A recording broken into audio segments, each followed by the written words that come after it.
వివాహం ఆలస్యం, నిరుద్యోగం, ఉద్యోగ సమస్యలు, ఆర్థిక సమస్యలు, నరదృష్టి, వ్యాపారాభివృద్ధి కొరకు ఈ ఆలయాన్ని సందర్శించండి. శనీశ్వర దేవాలయం road number 3, Dwarakanagar main road, Munuganur, Hayath Nagar, Hyderabad, Telangana. Phone number 9393584460. Shanishwara అనుగ్రహ ఫల సిద్ధ్యార్థం ఆలయాన్ని సందర్శించి సకల దోషముల నుండి విముక్తి పొందగలరు.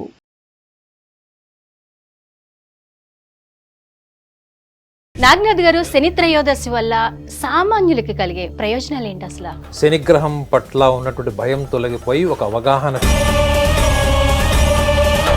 ప్రతి ఒక్కరికి జీవితంలో ఎన్నో కష్టాలు ఉంటాయి, మరి అన్ని కష్టాలకి శనే ప్రధాన కారణమా? శని కర్మలను ఆచరింపజెప్పేటువంటి వినాదాన్ని చెప్తాడు, అంతే తప్ప. పుట్టినప్పటి నుంచి చాలా మంది శనితో బాధపడుతూ ఉంటారు. శనిని ప్రసన్నం చేసుకోవడానికి ఎన్నో రకాల రెమెడీస్ ఆచరిస్తూ ఉంటారు. అన్ని రెమెడీస్ ఫాలో అవుతున్నా కూడా ఎందుకు ప్రభావం తగ్గట్లేదు? శనిని ఎందుకు ప్రసన్నం చేసుకోలేకపోతున్నారు? శని యాంత్రికమైనటువంటి జీవితానికి స్వస్తి చెప్పి చాలా మంది అంటూ ఉంటారు, గత జన్మ కర్మల వల్లే మనం ఇప్పుడు సమస్యలు అనుభవిస్తున్నామని. నిజంగానే శని కర్మల లేకపోతే విధ అంటే ఏం చెప్తారు? శని కలియుగానికి రాజు లాంటి వాడు. కర్మలను ఆచరింపజేసే విధానం మీకు. హిట్ టీవీ ప్రేక్షకులకు నమస్కారం. నూతన సంవత్సరంలో శని త్రయోదశి నాడు అంటే జనవరి 31, 2026 రోజున ఏం చేయాలి? శని అనగానే ప్రతి ఒక్కళ్ళు భయపడుతూ ఉంటారు, ఎన్నో పరిహారాలు ఆచరిస్తూ ఉంటారు. మరి 12 రాసుల వారికి ఈ నూతన సంవత్సరంలో శని త్రయోదశి రోజున ఏం చేస్తే బాగుంటుంది? శని తీవ్రతను తగ్గించుకోవాలంటే వాళ్ళు ఏం చేయాలి? శనిని ఏ విధంగా ప్రసన్నం చేసుకోవచ్చు? ఇలాంటి విషయాలన్నీ కూడా ఈ రోజు ఎపిసోడ్లో మనం మాట్లాడుకుందాం. మనతో పాటు astro psychologist doctor S V Naganath garu ఉన్నారు. వారిని అడుగుదాం, మరిన్ని విషయాలు తెలుసుకుందాం. నమస్కారం అండి నాగనాథ్ గారు. నమస్కారం హర్షిణి గారు. నాగనాథ్ గారు, ఆస్ట్రో సైకాలజిస్ట్ గా మీరు చాలా రీసెర్చ్ చేస్తూ ఉంటారు. మరి శనికి సంబంధించి మా 12 రాసుల వారికి ఎలా ఉంటుందో అన్ని తెలియచేయాలి. చెప్పండి, ఎందుకు శని అంటే అందరూ భయపడిపోతూ ఉంటారు? ఇన్ని పరిహారాలు చేస్తున్నా ఎందుకు శనిని ప్రసన్నం చేసుకోలేకపోతున్నారంటే మీదైన శైలిలో ఏం చెప్తారు? హిట్ టీవీ ప్రేక్షకులందరికీ కూడా నమస్కారం. హర్షిణి గారు, నేను ఎప్పుడు చూస్తుంటాను, సుమారు 20 సంవత్సరాల అనుభవంతో జ్యోతిష శాస్త్రంలో కొన్ని వందల వేల జాతకాలు చూసిన అనుభవం ఉంది కాబట్టి అసలు అందరినీ నేను నాకు నవ్వొస్తుంది ఏంటంటే, ఎప్పుడు శనిగ్రహాన్ని ఎందుకు వీళ్ళు బ్లేమ్ చేస్తారు అన్నది ఇప్పటికీ అర్థం కాదు. ఇప్పుడు మీరే చెప్పారు శని త్రయోదశి అంటే ఏంటి అసలు. శని త్రయోదశి రోజు చాలా మంది రకరకాల సాంప్రదాయాలు పాటిస్తారు, అయినా కానీ వాళ్ళకి ఫలితాలు లేవు. ఈ ప్రశ్నలో ఉన్నది. శని త్రయోదశి అంటే త్రయోదశి తిథి శనివారం రోజు రావడం, అది చాలా శుభదినం. మనకి ముఖ్యంగా శని త్రయోదశి రోజు కేవలం శనికి మాత్రమే కాకుండా ఆ పరమశివునికి కూడా పూజలు, హోమాలు, తర్పణాలు, రకరకాల సాంప్రదాయాలు పాటిస్తారు. ప్రదోష కాలంలో ముఖ్యంగా దానాలు కూడా చేస్తారు, అన్నదానాలు లాంటివి కూడా చాలా చేస్తారు. అది ఆనవాయితీగా మనకు వస్తుంది. అది కానీ శని అనగానే ఎందుకు భయపడతారు అన్నారు. మనిషి భయపడే దేనికి? క్రమశిక్షణకి. లేదు madam, no no no no no no no no మీరు భయపడేది క్రమశిక్షణకి మేడం. ఇప్పుడు ఫర్ ఎగ్జాంపుల్ మీరు స్కూల్కి వెళ్ళారు, ఎప్పుడన్నా వెళ్ళారు కదా, డిగ్రీ కూడా చేశారు కదా. స్కూల్కి వెళ్ళి టీచర్లతో లెక్చరర్లతో తన్నులు తినడం మీకు ఇష్టమా? ఇష్టమండి. ఇంటికి వచ్చి అర్జెంటుగా పీకల మీద కూర్చున్నట్టు అదేదో మనం హోంవర్క్ చేయకపోతే ఏదో ఇక పంచమహాపాతకాలన్నీ మనం చుట్టుకుంటాయన్న భయంతో మనం ఇంటికి రాగానే, అప్పటి వరకు స్కూల్ అయిపోయింది, మన స్కూల్ నుంచి ఇంటికి రాగానే వెంబట పుస్తకాలన్నీ ముందరేసుకుని కూర్చొని ఆ హోంవర్క్ చేసే వరకు ఆకలి ఉన్న సంగతి కూడా తెలియదు. అవునా? ఎంత ఏంటి మీకు ఎన్విరాన్మెంటల్ డిసిప్లైన్ అంటే స్కూల్ నుంచి కానీ పేరెంట్స్ నుంచి కానీ ఉండే కండిషనింగ్. ఈ డిసిప్లైన్ కి, శ్రమకి ఎవరు అధిపతి? శని. శని శ్రమకి, క్రమశిక్షణకు అధిపతి అయితే మరి మీరు దేనికి శ్రమిస్తున్నారు? దేనికి మీరు క్రమశిక్షణ పాటించాలి? జీవితంలో ఏదన్నా సాధించాలి, అంతే కదా మేడం. మీరు ఏదైనా సాధించాలి అంటేనే మీ శరీరము, మనసు, ఆలోచన, ప్రణాళిక అవన్నీ వస్తాయి. మీకు ఏం సాధించాలన్నప్పుడు గుడిమెట్ల దగ్గర అడుగు తినేవాడు వాడు కూడా శ్రమ ఏముంటుంది? ఎవరైనా సంపన్నులా కనిపిస్తే వాడు ఒకటి స్టైల్ అడుక్కుంటాడు, ఎవడన్నా ఆర్డినరీ పర్సన్ లాగా వస్తే వాడు ఒక రకంగా అడుక్కుంటాడు. వాడి చైతన్యంలో కూడా అక్కడ సందర్భ సహితమైనటువంటి భావజాలం ఉంటుంది వాడికి. అవునా? కానీ మీరు జీవితంలో ఏదైనా సాధించాలి అంటే ఈ ఆలోచన ఎక్కడి నుంచి వస్తుంది? ఈ ఆలోచన, స్ఫూర్తి, జీవితంలో ఏదైనా సాధించాలి, గౌరవం, ప్రేమ, కీర్తి ప్రతిష్టలు, అధికారం శాసించడం, ఇవన్నీ ప్రతి మనిషి కోరుకుంటారా లేదా? ఉమ్. అవునా కదా? మరి వీటిని శాసించి ప్రభావితం చేసేటువంటి గ్రహాన్ని పక్కన పెట్టి వాటిని ఎలా సాధించుకోవాలి అనే క్రమశిక్షణని, ఒక నిజాయితీని, శ్రమని ఇచ్చేటువంటి గ్రహము శని గ్రహాన్ని ఎందుకు బ్లేమ్ చేస్తున్నారు, ఎందుకు బద్నాం చేస్తున్నారు అన్నది క్వశ్చన్. ఈ యొక్క ఆశయ సాధన కోసం, జీవితంలో గుర్తింపు కోసం, ఉన్నతమైన స్థానం కోసం ప్రేరేపించేది ఎవరు? రవిగ్రహం జ్యోతిష శాస్త్రంలో. అంటే సన్ ప్లానెట్. అంటే రవిగ్రహం లేకపోతే మనం జీవితంలో దేన్ని కూడా ఎంజాయ్ చేస్తూ ఆ పని చేయలేము. అదే మేడం, మీరు మీ యాంకరింగ్ పార్ట్ మీరు ఎంజాయ్ చేస్తున్నారు, కెమెరామెన్ కెమెరా జాబ్ చేస్తున్నాడు, నా ప్రొఫెషన్ నేను ఎంజాయ్ చేస్తున్నాను. We are all enjoying what is inspired by sun planet, sun in your horoscope. రవి యొక్క స్థానము మీ జ్యోతిష శాస్త్రంలో ఏ రాశిలో, ఏ భావంతో, ఏ గ్రహాలతో కలిసి ఉంటే ఆ భావానికి సంబంధించినటువంటి గుర్తింపు కోసం ప్రతి మనిషి అనునిత్యం శ్రమిస్తాడు అని జ్యోతిష్యంలో ఉంటుంది. మరి ఇవన్నీ సాధించుకోవాలంటే శ్రమించాలి కదా. శ్రమించాలంటే మరి మీ శరీరము, మనసు ఇవన్నీ కూడా మీకు నచ్చినట్లుంటే శ్రమ ఎట్లవుతుంది? క్రమశిక్షణ అంటే ఏంటి? మీరు పరిస్థితులను కూడా దృష్టిలో పెట్టుకొని కొన్ని రూల్స్ అండ్ రెగ్యులేషన్స్ పాటిస్తేనే మీరు క్రమశిక్షణ అంటారు. వాటికి సంబంధం లేకుండా నాకు తోచింది నేను చేస్తానంటే వాళ్ళ ప్రపంచంలో ఎవ్వరు కూడా ఒక ఉన్నతమైన గుర్తింపు సాధించేవాళ్ళు కాదు. మరి ఈ రవిగ్రహాన్ని పక్కన పెట్టి, రవిగ్రహం గురించి కూడా చెప్పుకోవాలి మనం. శని త్రయోదశి అనగానే ఇప్పుడు 31వ తారీఖు జనవరి మాసం 2026కి శని త్రయోదశి ఉంది. అయితే ఈ సంవత్సరంలో 4 ఉన్నాయి మేడం. 4 శని త్రయోదశులు ఉన్నాయి ఈ సంవత్సరంలో. అందులో మొదటిది. ఓకే. అయితే ఈ శని త్రయోదశి అన్నప్పుడు అందరూ ఏం మాట్లాడుకుంటారు? అయ్యో నాకు మొన్న ముఖ్యంగా ఈ మేషరాశి వాళ్ళకైతే అసలు చెప్పక్కర్లేదు. మేషరాశి, కన్య, మిథునం అండ్ ధనురాశి వాళ్ళు, వీళ్ళందరూ కేంద్ర భావాలు. మీనరాశి వాళ్ళు వీళ్ళందరూ ఏంటి, ఇంకా ఏదో అయిపోతుంది, ఏదో నా జీవితంలో ఏదో సాధించాల్సింది ఏదో డిలే అయిపోతుంది, భార్యాభర్తల సమస్యలు వచ్చేస్తేమో, ధన నష్టమేమో, ఇచ్చిన డబ్బులు రావేమో, నేను ఎగ్జామ్ పాస్ గానేమో, నాకు వీసా దొరకదేమో, ఇవన్నీ ఏంటి మేడం? అంబిషన్స్ కదా. భౌతిక సుఖ సంతోషాల కదా. మరి ఈ భౌతిక సుఖ సంతోషాలకి అధిపతి ఎవరు? రవి కాదు, శని కాదు. రవి ఆత్మకారకుడు, మీకు తెలిసే ఉంటుంది. రవి ఆత్మకారకుడు, చంద్రుడు మనోకారకుడు, శని కర్మకారకుడు. గుర్తుపెట్టుకోండి. అయితే ఈ రవి ఆత్మకారకుడు అన్నప్పుడు ఏంటంటే మేడం, పూర్వజన్మకు సంబంధించినటువంటి సంస్కారాలు, పూర్వజన్మ కర్మలు, ఇవన్నిటిని కూడా తీసుకొచ్చి మీకు ఈ జన్మలో మీ జన్మ లగ్నాన్ని బట్టి, మీ జన్మ నక్షత్ర భావం, నక్షత్రాన్ని బట్టి, నక్షత్ర పాదాన్ని బట్టి ఈ జాతకం అంతా విశ్లేషించినప్పుడు గోచార ఫలంలో ఏముంటుంది? ఇప్పుడు ఏ రాశుల వాళ్ళకి మీరు అన్నట్టు పంచమ శని ఉంది, అర్ధాష్టమ శని ఉంది, ఏలినాటి శని ఉంది, సప్తమ శని ఉంది. ఇవి గోచార ఫలం. మీ జన్మత ఏంటి? మీరు ఏ రాశిలో పుట్టారు, ఎటువంటి ఆశయం ఉంది మీకు? మీ అబ్బాయి డాక్టర్ అవుతాడని చిన్నప్పుడే చెప్పేస్తారు. మీ అబ్బాయి ఎందుకు పనికిమాల సుంట అవుతాడని చెప్తారు. వాడు రాజకీయాల్లోకి వెళ్తాడండి, అబ్బు వాడు ఎవడ మాట ఏంటండి. ఇవన్నీ మనం చిన్నప్పుడే, వాడు ఊహ తెలియనప్పుడే వింటామా లేదా? జ్యోతిష్యులు చెప్పేది. ఆ ఐడెంటిటీ ఏంటి మేడం? ఆ ఐడెంటిటీని క్రియేట్ చేసేవాడు రవి. సో ఐడెంటిటీ కోసం మీరు తాపత్రయపడేటప్పుడు ఐడెంటిటీకి సంబంధించిన క్రమశిక్షణ కూడా కావాలి కదా. క్రమశిక్షణ లేకుండా జీవితంలో మీరు ఏమైనా సాధించగలరా చెప్పండి? లేదు. కష్టం లేకుండా సాధించగలమా? ఈ కష్టము, క్రమశిక్షణ అన్నది ఏ మనిషికి ఇష్టం ఉండదు మేడం. ఇష్టం ఉండదు కాబట్టే అవి వస్తాయేమో అన్న యొక్క భయమే ఈ యొక్క శని ప్రభావం అని జ్యోతిషంలో అనుకుంటారు. కానీ నిజంగా శని ఒక అద్భుతమైన గ్రహం అండి. మీరు చూసుకోండి, చాలా మందికి మీరు ఎప్పుడైనా విన్నారా? నిన్న నేను చూశాను ఎక్కడో ఫేస్బుక్ లో, 1,43,00,000 ఒక పేద కుటుంబంలో ఉన్న దంపతులకు వచ్చింది లాటరీ. అప్పటిదాకా స్నేహితులు, బంధువులు అంతా కలిసి ఉన్నటువంటి ఒక చిన్న మాస్, ఒక ఓల్డ్ సిటీ లాంటి మాస్ గల్లీలో ఉన్న వాళ్ళకి వచ్చింది లాటరీ. 1,43,00,000. అది రాగానే తీసుకున్న వాళ్ళు ఏం చేశారు? ఆ లొకాలిటీ వదిలేసి పారిపోయారు. వాళ్ళు చెప్పింది ఏంటి? మమ్మల్ని ఖచ్చితంగా చంపేసి మా డబ్బులు తీసుకుంటారు ఒకళ్ళు. చూడండి సిరి ఎలా వచ్చింది అంటే, అన్ప్రెడిక్టబుల్ మనీ, అన్ఇమాజినబుల్ మనీ. అది శని వల్ల వస్తుంది. అది కూడా తెలుసా మీకు? చాలా మంది ఏమనుకుంటారు, ఉన్నది పోద్దేమో అనుకుంటారు. కానీ ఈ ఉన్నది పోవడానికి, ఊహించింది రావడానికి కూడా మీ గత కర్మలు ఉంటాయి చూడండి, ప్రీవియస్ కర్మస్ ఉంటాయి చూడండి. ఈ ప్రీవియస్ కర్మస్ కొన్ని ఉంటే మీకు పూర్వజన్మ కర్మల్ని కూడా రవి యొక్క స్థానాన్ని బట్టి అనాలిసిస్ చేస్తారు. సో కాబట్టి చాలా మంది వ్యక్తిగత జాతకంలో ఏలినాటి శనిని మాత్రమే మాట్లాడతారు. మీ జాతకంలో రవి ఎక్కడున్నాడు, మీకు లగ్నంలో ఉన్నాడా, చతుర్థ భావంలో ఉన్నాడా, సప్తమ భావంలో ఉన్నాడా, దశమ భావంలో ఉన్నాడా? చూడండి, బలమైన వ్యక్తిత్వం, విద్య, వివాహము, ఉద్యోగం, ఇవి కాకుండా మనిషి ఏం కోరుకుంటాడు చెప్పండి? ఇంకేం? బిజినెస్, అవునా కదా? ఆర్థిక సో స్థితి. రవి ఏ గ్రహాలతో కలిసి ఉన్నాడు? ఉమ్, మీ వ్యక్తిగత జాతకంలో కేవలం ఏలినాటి శని, అర్ధాష్టమ శని, పంచమ శని మాత్రమే కాకుండా రవి యొక్క స్థానాన్ని కూడా మీరు పరిగణలోకి తీసుకోవాలి. ఎందుకంటే మీ ఆశయము మీ యొక్క ఎబిలిటీ అంటే ఉమ్, మీ సామర్థ్యానికి నిలబడుతుందా?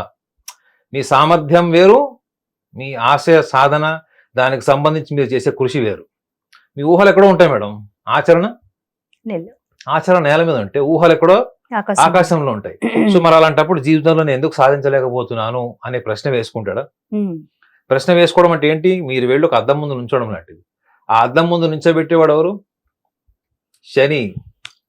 ఆ అద్దం ఎవరు? శనే. ఉమ్, అద్దం ముందు నుంచోడానికి ఇష్టపడని వాళ్ళు మీరనే వాళ్ళ కేటగిరీలోకి వస్తారు. ఎవరు? భయపడిపోతారు, ఆందోళన చెందిపోతారు. సో కాబట్టి శనిగ్రహం యొక్క ప్రభావాన్ని ఎవరైనా క్రమశిక్షణ కింద, శ్రమ కింద, ప్రణాళిక కింద తీసుకుంటే ఎవరికి భయం ఉండదు. అసలు చాలా మంది శ్రమించే వాళ్ళు, శ్రమతో పాటు ప్రణాళిక పెంచుకునేవాళ్ళు, ప్రణాళికతో పాటు ఒక క్రమశిక్షణతో పాటు ఒక ఊహాత్మకమైనటువంటి తెలివితేటలు, సామర్థ్యం కూడా వాళ్ళకి అనుభవ రీత్యా వచ్చేస్తాయి. శనిగ్రహం వల్లనే వస్తాయి మేడం. ఉమ్. మీకు తెలుసలేదు, రవి పుత్రుడే శని. ఓ. రవి యొక్క పుత్రుడే శని. కానీ ఇద్దరు బద్ధశత్రువులు అందరూ అంటారు. ఉమ్, బద్ధశత్రువులను ఎందుకంటారు వాళ్ళని? రవి దేనికి అధిపతి? ఆధిపత్యం, ఉమ్, నాయకత్వం, ఉమ్, రాజు. రవి రాజు మేడం. శని కర్మలను ఆచరింపజేసేవాడు. సో కర్మలను ఆచరింపజేసేవాడు ఎప్పుడు కూడా సింపుల్ గా, మోడెస్ట్, డౌన్ టు ఎర్త్ ఉంటారు. శని. రవి ఎప్పుడు కూడా హుందాగా ఉండాలి, అధికారంతో ఉండాలి, ఉమ్, మొత్తం ఎరగదీసేయాలి, ఉమ్, ప్రపంచం అంతా నన్నే చూడాలి, వేదిక మీద నేనే ఉండాలనుకుంటాను. ఉమ్, ఒక సింపుల్ ఎగ్జాంపుల్ చెప్తాను మేడం. మనకి ఈ మధ్య చాలా మంది చూస్తారు, ఓల్డ్ బాయ్స్ మీటింగ్ అని, స్కూల్ బాయ్స్ మీటింగ్ అని, కాలేజ్ Reunion. బ్యాండ్ మీటింగ్ అని, ఒక రీయూనియన్ అవుతారు, వాళ్ళందరూ కలిసి ఉంటారు కదా. ఉమ్, ఒక శని రవి ఇద్దరు కలుస్తారు మేడం అక్కడ. శని రవి ఇద్దరు కొంతకాలం తర్వాత, ఒక 10-15 ఏళ్ల తర్వాత, స్కూలింగ్ కాలేజ్ అయిపోయాక కలుస్తారు. ఉమ్, శనిగ్రహం రాగానే ఏం చెప్తాడు చెప్పండి?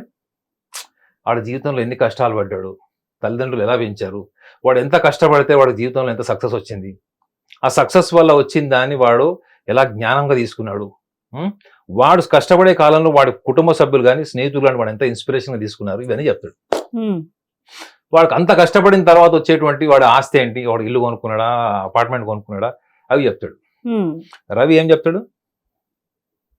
ఫస్ట్ మొదలెట్టడం వాడు రిక్షావాడు కొడుకొని కానివ్వండి, ఆటో వాడు కొడుకని కానివ్వండి, లేదా పెద్ద సంపన్నుడు కొడుకని కానివ్వండి, ఉమ్, వాడు ఫస్ట్ రావడమే వాడు దిగిన లగ్జరీ కారు గురించి చెప్తాడు. ఉమ్, వాడు అమెరికాలో పోయి ఏం చేశాడో చెప్తాడు. ఉమ్, వాడికి జీవితంలో ఎన్ని సన్మానాలు జరిగాయో చెప్తాడు. వాడు ఎంత మందిని వాడు ఎంపవర్ చేశాడో చెప్తాడు. వాడు గొప్పలు చెప్పుకుంటారు. ఇక అర్థమైంది కదా. రవి దేనికి అధిపతి? ఈ భౌతిక హుందాతనానికి. సుఖ సంతోషాలకు సంబంధించినట్టు వాటన్నిటిని ప్రేరేపించేసేవాడే రవి. రవి. ఎందుకు అంటే మీ జాతక రీత్యా ఉమ్, మీ జన్మ లగ్నాన్ని బట్టి రవి యొక్క స్థానం ఎక్కడున్నాడు అన్నది కూడా చూసుకుంటే ఉమ్, ఆ భావమే మీకు పూర్వపుణ్యస్థాన కర్మల నుంచి వచ్చేటువంటి భావం అదే. ఓ. ఓకే. రవి ఏ హౌస్ లో ఉంటాడు? ఇప్పుడు మీకు చతుర్థ భావంలో ఉన్నాడు, సప్తమంలో ఉన్నాడు, దశమంలో ఉన్నాడు. సో చతుర్థ భావంలో ఉంటే మీకు ఉన్నత విద్య చదవాలి, ఉమ్, అంటే మనం అమెరికా వెళ్ళి చదవాలి, అవి చదవాలి, పెద్ద పెద్ద రీసెర్చ్ స్కాలర్ అనుకుంటాడు. ఉమ్, కానీ నిజంగా వాడికి అంత డబ్బు ఉందా, అంత స్తోమత ఉందా, అంత స్థాయి ఉందా? ఇవన్నీ ఎవరు చెప్తారు? శని శని చెప్తాడు. చెప్తాడు. రవి ఏం చెప్తాడు? మనం అమెరికా వెళ్ళిపోవాలి, అంతే, వెళ్ళిపోయి చదువుకోవాలి, మనం మనంత ప్రపంచం చూడాలి, మన గురించి ఇండియాలో చర్చ జరగాలి. ఉమ్, లాస్ట్ 20 years లో అమెరికా వెళ్ళినంత ఈ బ్యాచ్ ఓకే. చాలా మటుకు. అక్కడ పోయి రీసెర్చ్ చేసింది ఏముంది? మళ్ళీ అదే స్ట్రగ్లింగ్ ఫర్ ఎగ్జిస్టెన్స్ అక్కడ. ఉమ్, సో రవి యొక్క స్థానం కూడా శని త్రయోదశి రోజు కూడా వీళ్ళు గణనంలోకి తీసుకోవాలి. ఎంతవరకు చూడండి, మీరు ఎప్పుడైనా చూసుంటారు నవగ్రహాల్లో ఒక పూజ రెగ్యులర్ గా అయ్యే పూజ, ఎప్పుడు నూనెతో తడిసినటువంటి విగ్రహం ఒకటే ఉంటది. ఏంటది? శని విగ్రహం ఉంటది. అవును. ఏ రోజున రవికి వెళ్ళి వీళ్ళు ఎవరన్నా పూజ చేశారా? చేయరు. ఏ రోజైనా వీళ్ళు రవి చుట్టూ ప్రదక్షిణాలు చేశారా? రవి మంత్రం జపించారా? పోనీ రవికి నచ్చినటువంటివి ఏమన్నా వీళ్ళు దానాలు చేశారా? లేదా రవి జాతక రీత్యా వీళ్ళు ఎటువంటి లక్షణాలను పెంచుకోవాలి, ఎటువంటి మూలాలను వీళ్ళు పరీక్షించుకోవాలన్నది ఎప్పుడైనా చేశారా? ఏ రోజైనా చర్చ జరిగింది దాని గురించి? లేదు. మీరు ఈ రోజు కూడా మీరు యూట్యూబ్ లో ఎతికి చూడండి, శని గురించి, గురువు గురించి, రాహుకేతువుల గురించి ఉంటుంది తప్ప రవిగ్రహం గురించి ఎక్కువ ఉండవు మీకు. ఉమ్, కారణం ఏంటంటే అసలు రవి ఆత్మకారకుడితోనే వదిలేస్తారు అంతే తప్ప పూర్వజన్మ నుంచి ఏ సంస్కారం వస్తుంది, మీ జన్మ లగ్నం టైమ్ ఆఫ్ బర్త్ ఉంటుంది చూడండి madam, that it self is an indication of your previous birth sanskaras. ఈ ప్రీవియస్ బర్త్ సంస్కారాస్ అన్నింటినీ కూడా రవి ద్వారా ఈ జన్మలో మీరు భౌతిక రూపంలో ఏదైతే సాధిస్తారో కోల్పోతారో వాటన్నిటికీ ప్రేరేపించేటువంటి ఆ లక్షణాలన్నీ కూడా మీకు రవి నుంచే వస్తాయి. కేవలం ఈ మార్గంలో వెళ్ళేటప్పుడు మాత్రమే మీకు క్రమశిక్షణ, శ్రమ, ఒక వ్యూహం ఇది శని మాత్రం ఇస్తాడు.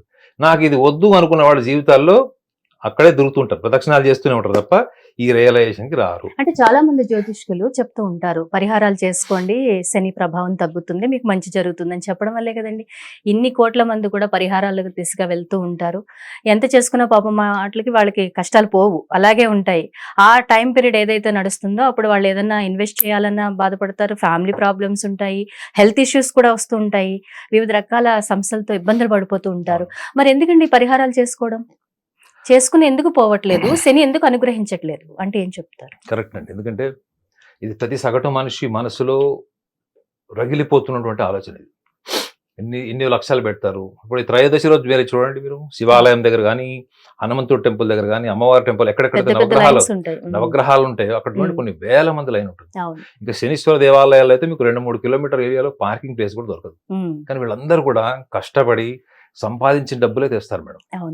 వాళ్ళు యూజ్ చేసే ప్రతి చిన్నది, వాళ్ళు నల్ల దారం కట్టినా అది కొనాల్సిందే, తైలాభిషేకం చేసినా కొనాల్సిందే, నువ్వులైనా తేవాల్సిందే, వాళ్ళు బియ్యం దానం చేస్తారు, ఆహారం దానం చేస్తారు, రకరకాల దానాలు చేస్తారు. అవన్నీ కూడా డబ్బు లేకుండా వస్తాయి మేడం. కానీ వీళ్ళ ఊహ ఏంటి, దీనివల్ల నాకు ఆల్రెడీ ఉన్న కష్టాలు పోతాయి, నేను ఉన్న స్థితి నుంచి బెటర్ స్టేజ్కి వెళ్తాను, ఇంకా ఉన్నతమైన స్థానానికి వెళ్తాను. ఈ రెండు తప్ప ఏముంటాయి మేడం? కోరిన కోరికలు, ఉన్నతమైన స్థాయి, ఈ రెండు కోరుకుంటాడు. ఈ రెండు కోరిన కోరికలు ఉన్నతమైన స్థాయికి వెళ్ళాలన్న ఆలోచన ఎవరి నుంచి వస్తుంది? రవి నుంచి వస్తుంది కదా మేడం. పెద్ద ఒక కొండ ఎక్కాలి అన్న ఆశయం లేకుండా ఆ కొండ ఎలా ఎక్కాలి అన్న మార్గం ఎట్లా వస్తుంది మేడం? మీరు చెప్పండి. మీరు ఇక్కడ నుంచి ఒక అవుట్ ఆఫ్ స్టేషన్ వెళ్తున్నారు, అవుట్ ఆఫ్ కంట్రీ వెళ్తున్నారు, ఇది ఫస్ట్ భావమా కదా? అవునా కదా? First you have to go to A destination point. How you want to go?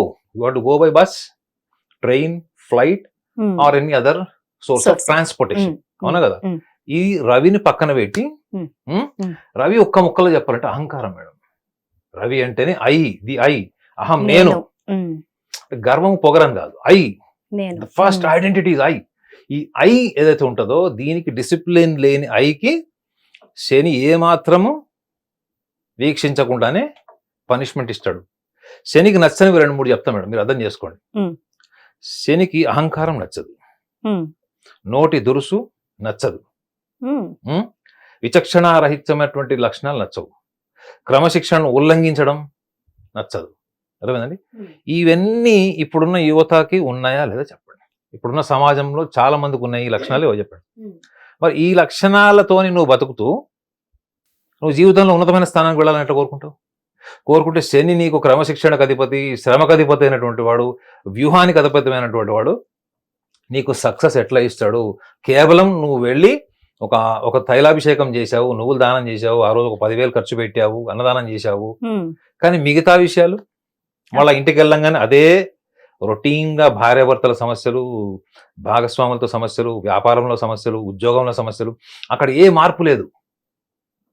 మీ దైనందిక జీవితంలో ఎటువంటి మార్పు లేదు, ఎటువంటి సంస్కరణ లేదు.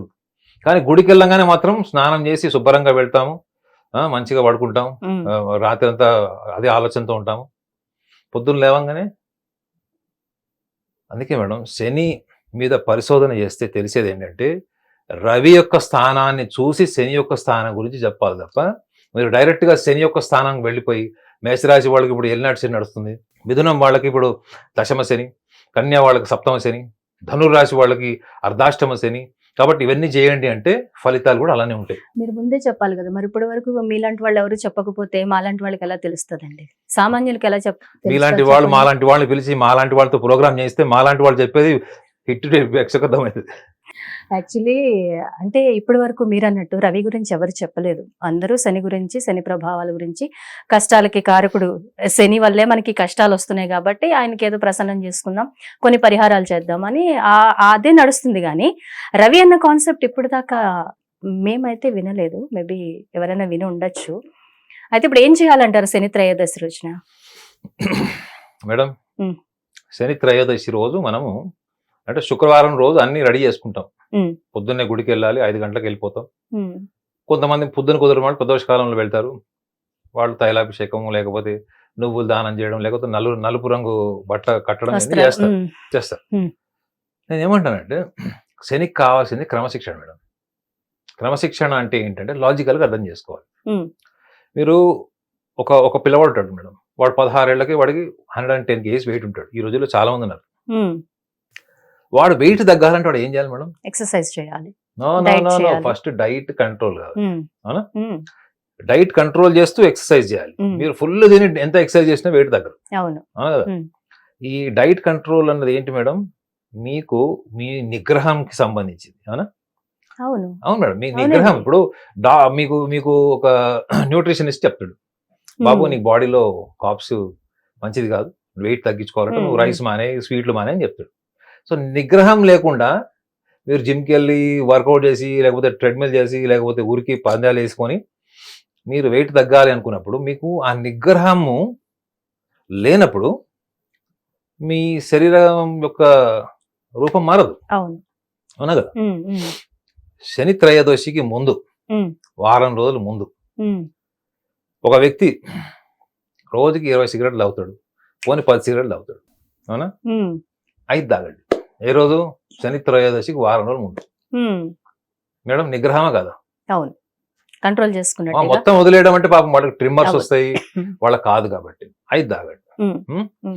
రెండోది, మీకు ఆల్కహాల్ అలవాటు ఉంది, విపరీతమైన ఆల్కహాల్ అలవాటు ఉన్నవాడు, వాళ్ళు అందులో కనీసం ఒక 50 to 60% శని త్రయోదశికి ముందు ఆ నిగ్రహాన్ని తెచ్చుకొని, ఎందుకు తెలుసా మేడం, విపరీతంగా భోజనం చేసేవాడు, విపరీతంగా స్మోకింగ్ చేసేవాడు, విపరీతంగా డ్రింకింగ్ చేసేవాళ్ళకి నిగ్రహం లేదు. అంటే they don't have self control.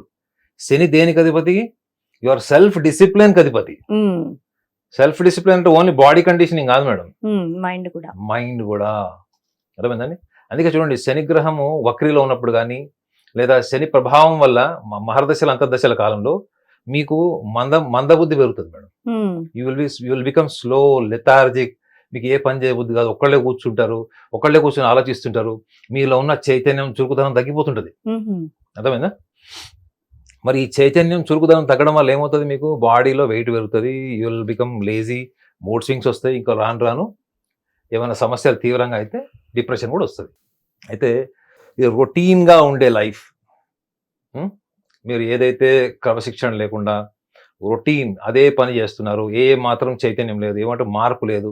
అందుకే సింపుల్ ఎగ్జాంపుల్ చెప్పాను మేడం, రోజుకు 10 సిగరెట్లు తాగేవాళ్ళు 5 మానేయండి, రోజు తీవ్రంగా ఆల్కహాల్ తాగేవాళ్ళు 50% మానేయండి, లేదా భార్యాభర్తల సమస్యల్లో రోజు గొడవలు పెట్టుకొని, రోజు కొట్టుకొని తిట్టుకోవడం వాళ్ళు కూడా ఆ 1 వీక్ బిఫోర్ మీరు కొంచెం నిగ్రహం తెచ్చుకొని అదే క్రమశిక్షణతో మీరు వెళ్ళండి.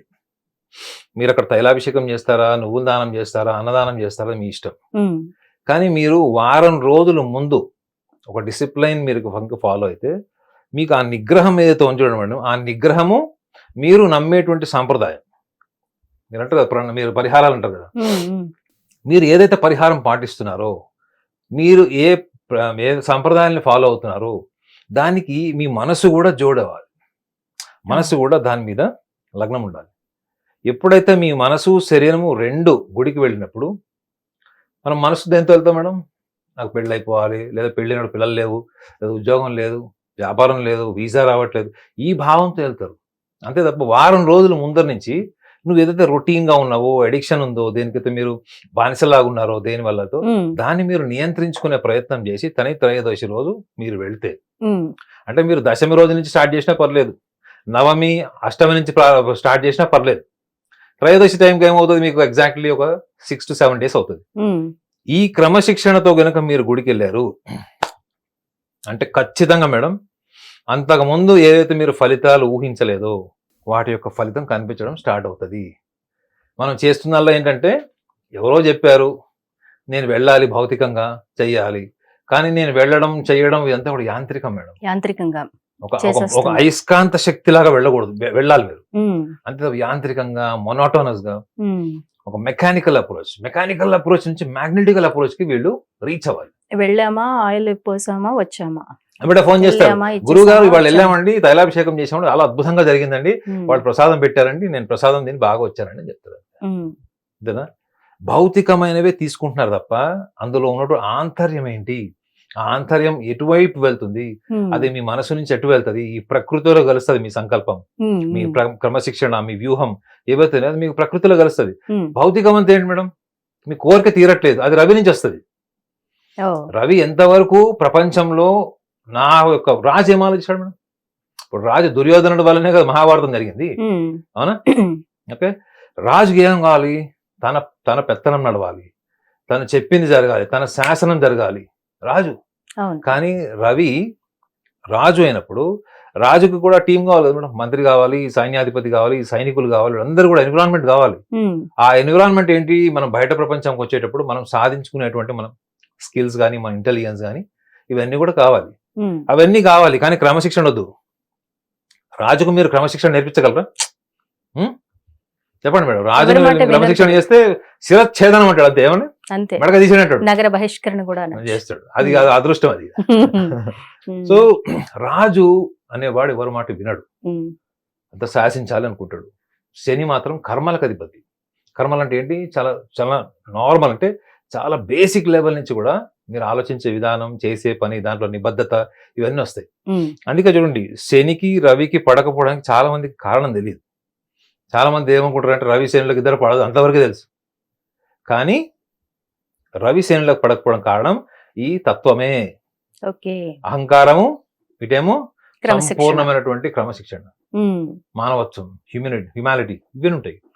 సో కాబట్టి ఈ రెండు కారణాలు కూడా తెలుసుకొని వారం రోజుల ముందు, శని త్రయోదశికి ముందు, శని త్రయోదశికి ముందు అంటే అష్టమి, నవమి, దశమి, ఏకాదశి, ద్వాదశి, త్రయోదశి, చతుర్దశి. సో త్రయోదశికి ముందు మీరు ఒక వారం రోజులు మీ రొటీన్ లైఫ్లో ఉన్నటువంటి కొన్ని అలవాట్లు, వ్యసనాలు, బలహీనతల్ని మీరు గనక మీ నిగ్రహించుకుంటే ఆ రోజు మీరు పోసిన తైలానికి, మీరు ఖర్చు పెట్టిన డబ్బుకి 100 రెట్లు మీకు ఫలితం వస్తుంది.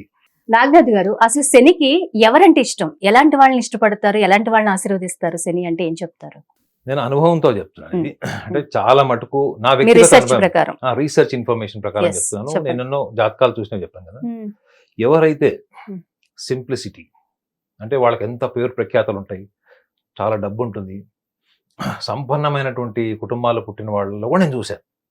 చాలా మంది సంపన్నుల పిల్లలందరూ కూడా చాలా అహంకారులు అని చెప్పుకుంటుంటారు, అది రాంగ్. అది చాలా ఉన్నతమైనటువంటి స్థానంలో ఉన్న వాళ్ళు కూడా చాలా సింపుల్గా, వాళ్ళ గురించి మీరు తెలుసుకుంటే తప్ప మీకు తెలియదు మేడం. వాళ్ళ ద్వారా మీరు ఏమి తెలుసుకోలేదు, ఎవరి ద్వారా తెలుసుకోవాలి వాళ్ళ గురించి. సో మోడెస్టీ అదొకటి. రెండోది హ్యుమానిటీ మేడం, మానవ సేవ, మాధవ సేవ అంటారు చూడండి, ఆ యొక్క జీవన విధానం ఉంటుంది చూడండి. పేదవాళ్ళకి సహాయం చేయడం, అన్నదాన కార్యక్రమాలు చేయడం. రెండోది జీవరాశులు, అంటే మీ ఇంట్లో ఉండే చీమ దగ్గర నుంచి, పక్షుల దగ్గర నుంచి, దేనైనా తీసుకోండి, సునకాలు, పిల్లులు, ఆవులు, ఎవరైనా, అంటే యానిమల్ లవర్స్ ఉంటారు చూడండి మేడం, జంతు ప్రేమ ఉన్నవాళ్ళు. రెండోది ఈ చాలా మందికి అంగవైకల్యం ఉంటుంది చూడండి మేడం, బై బర్త్ వాళ్ళు ఏం చేస్తారు చెప్పండి, ప్రకృతి బై బర్త్ వాళ్ళకి హెల్త్ ఇష్యూస్ ఉంటాయి, బై బర్త్ వాళ్ళకి ఫిజికల్లీ ఛాలెంజింగ్ ఇష్యూస్ ఉంటాయి. వాళ్ళ గురించి కూడా ఎక్కువగా ఆలోచించేవాళ్ళు, వీళ్ళ శ్రమలో కొంత భాగాన్ని దానం చేసేవాళ్ళు. ఇప్పుడు వీళ్ళు కొంత డబ్బు సంపాదిస్తారు మేడం, అందులో కొంత డబ్బు దానం చేస్తారు. నేను ఇలాంటి వాళ్ళని నా లైఫ్లో, ఇండియాలో, ఫారెన్లో చాలా మందిని చూశాను. వాళ్ళ లైఫ్లో గడిచిన 20 ఏళ్లలో ఎటువంటి సమస్య లేదు మేడం. వాళ్ళకి శని మహర్దశ వచ్చింది, శని అంతర్దశలు వచ్చినాయి, రాహు మహర్దశలు వచ్చినాయి, వాళ్ళకి అర్ధాష్టమ శనులు వచ్చినాయి, సప్తమ శని కూడా వచ్చింది వాళ్ళకి. అయినప్పటికీ కూడా వాళ్ళ జీవితంలో ఎటువంటి చెక్కు చెదరనటువంటి ఒక బ్యాలెన్స్డ్ లైఫ్ వాళ్ళు లీడ్ చేశారు. కారణం ఏంటంటే వాళ్ళ జీవన విధానమే మానవత్వంతో ఇమిడి ఉంటుంది మేడం. మీరు అన్నారు ఎవరిని ఎక్కువ శని ఇష్టపడతారంటే మానవత్వం. ఎక్కువ మానవత్వం ఉన్న వాళ్ళకి శని ఎటువంటి హాని చేయడు. ఇన్ఫాక్ట్ మీకు ఏదైనా చెడు జరిగేది ఉంటే కూడా మీకు ఒక ఎన్విరాన్మెంట్ క్రియేట్ చేస్తాడు, ప్రొటెక్టివ్ షెల్ అన్నమాట. ఒక షెల్ క్రియేట్ చేస్తాడు మీ చుట్టుపక్కల, మీకు చెడు జరగకుండా. అన్నా సో కాబట్టి శనికి ఎవరైనా ఇష్టపడ్డాడు, శని ఎవరికి ప్రభావితం చేయడు చెడుగా అనుకుంటే మాత్రం అది ఖచ్చితంగా టాప్ లక్షణం ఏంటంటే హ్యుమానిటీ, మానవత్వం. రెండోది శ్రమ. తల్లిదండ్రులు ఎంత సంపన్నులైనా కానీ కొంతమంది శ్రమించి వాళ్ళ వ్యక్తిత్వంతో వాళ్ళు ఎదుగుతారు చూడండి, వాళ్ళ జోలికి రాడు. మూడోది ఎవరంటే శ్రమ, క్రమశిక్షణ, ఒక మంచి వ్యూహం ఉంటుంది చూడండి. జీవితంలో ఏదైనా చేయాలనుకున్నప్పుడు, ఒక మంచి కార్యం చేయాలనుకున్నప్పుడు ఒక మంచి వ్యూహం. ఆ వ్యూహానికి అనుగుణంగా పని చేస్తారు చూడండి. ఇలాంటి వాళ్ళ జోలికి శని రాడు. ఇన్ఫాక్ట్ వాళ్ళకు మంచి చేస్తాడు. ఓ ఇది నేను కొన్ని వేల జాతకాలు చూసినప్పుడు, కొంతమంది వ్యక్తిత్వాన్ని కూడా నేను అనాలిసిస్ చేసినప్పుడు ఈ లక్షణాలను చూశాను. సో శని మనకి మంచి చేయాలి అంటే మనలో ఆలోచన మారాలి, మన బిహేవియర్ మారాలి. మనము మానవత్వం పెరగదు. మానవత్వం పెంచుకుని అందరికీ సాయం చేస్తూ మంచిగా ఉంటే శని నుంచి మనం మంచిగా పొందొచ్చు. వాళ్ళు ఓవర్ నైట్ చూసాం మేడం. అట్లాంటి మ్మ్. వాళ్ళని మ్మ్. ఓవర్ నైట్ సంపన్నులు అయిపోయారు. వావ్. అంటే అసలు శనికిను ఈ యొక్క సిరి సంపదలకు సంబంధం లేదు. శని మ్మ్. కేవలం క్రమశిక్షణ, శ్రమ, వ్యూహంకి తప్ప ధనానికి సంబంధించిన విషయాలు శని యొక్క ప్రాప్తం ఉండదు. కానీ శని ప్రభావితమైనటువంటి కొన్ని జాతకాలు నేను చూసినప్పుడు మ్మ్. వాళ్ళు చాలా సింపుల్ గా, చాలా తక్కువ టైంలోనే వాళ్ళు ఉన్నతమైన స్థానానికి వెళ్ళారు. కారణం ఏంటని ఇన్వెస్టిగేషన్ చేస్తే మ్మ్. ఇప్పుడు చెప్పిన ఈ కారణాలు, ఈ లక్షణాలని వాళ్ళు థ్యాంక్ యూ వెరీ మచ్ అండి. శని త్రయోదశి గురించి, శని గురించి భయపడుతున్న వాళ్ళందరికీ చాలా అమూల్యమైన విషయాలు చెప్పారు. Thank you.